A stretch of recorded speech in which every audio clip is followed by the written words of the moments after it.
ఆంధ్రప్రదేశ్ చరిత్రలోనే మొదటిసారిగా ఒక ప్రాణత్యాగానికి కూడా నేను సిద్ధం అంటూ ఆమరణ దీక్ష కూర్చున్నారు. కానీ ఇప్పటి వరకు ప్రభుత్వం నుంచి ఎటువంటి స్పందన లేదు. కాకపోతే బీసీలందరూ కూడా రామచంద్ర యాదవ్ గారికి ఏమైపోతుందో అని ఒక టెన్షన్లో ఉన్నారు. సో వాళ్ళందరి కోసం ఆ వీడియో చేయడానికి నేను హైదరాబాద్ నుంచి మంగళగిరి పార్టీ ఆఫీస్ వరకు వచ్చా. సో ఒక్కసారి రామచంద్ర యాదవ్ గారితో మనం మాట్లాడే ప్రయత్నం అయితే చేద్దాం. మాట్లాడే పరిస్థితిలో కూడా ఆయన లేరు. కానీ మీ అందరి కోసం మీరందరూ కూడా రామచంద్ర యాదవ్ గారి గొంతు వినాలనుకుంటున్నారు. ఆయన ఆరోగ్య పరిస్థితి ఏంటో తెలుసుకోవాలనుకుంటున్నారు. కాబట్టి మాట్లాడిచ్చే ప్రయత్నం అయితే నేను చేస్తాను. సార్, వేలాది మంది మీకు ఏమైపోతుందనో ఒక టెన్షన్లో ఉన్నారు. వాళ్ళందరికీ ఏం చెప్పాలనుకుంటున్నారు సార్? నేను చేస్తున్న దీక్ష న్యాయపరమైన డిమాండ్ల సాధన కోసం తప్ప గొంతెమ్మ కోరికలకు కాదు. నా దీక్షకు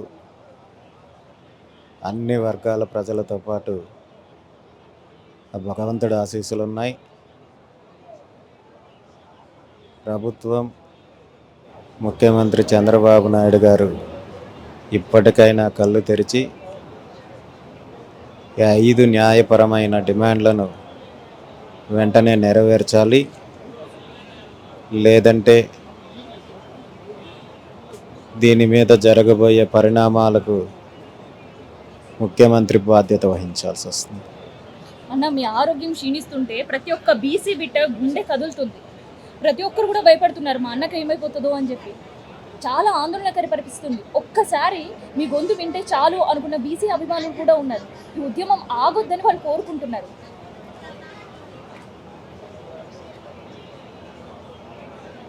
నన్ను అభిమానించే వాళ్ళందరికీ, నా దీక్షకు, నా ఆశయానికి, నా పోరాటానికి మద్దతు ఇచ్చే అందరి ఆశీస్సులతో పాటు ఆ భగవంతుడి ఆశీస్సులు నాకున్నాయి.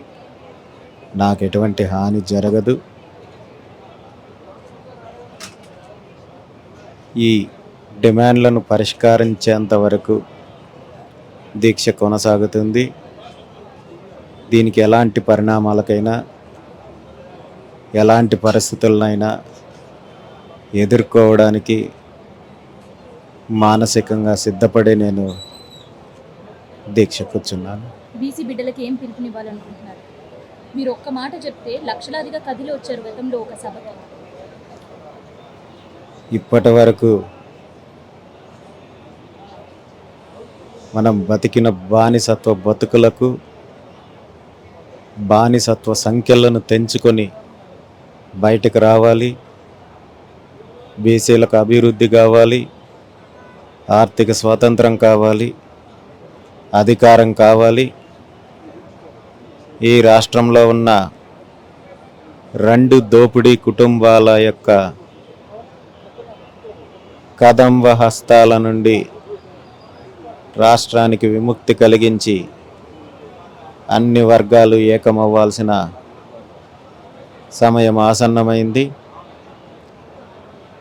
ఆ చైతన్యం కోసం, ఆ ఐక్యత కోసం అందరూ కలిసి రావాలని, అందరూ కలిసి పోరాడదామని,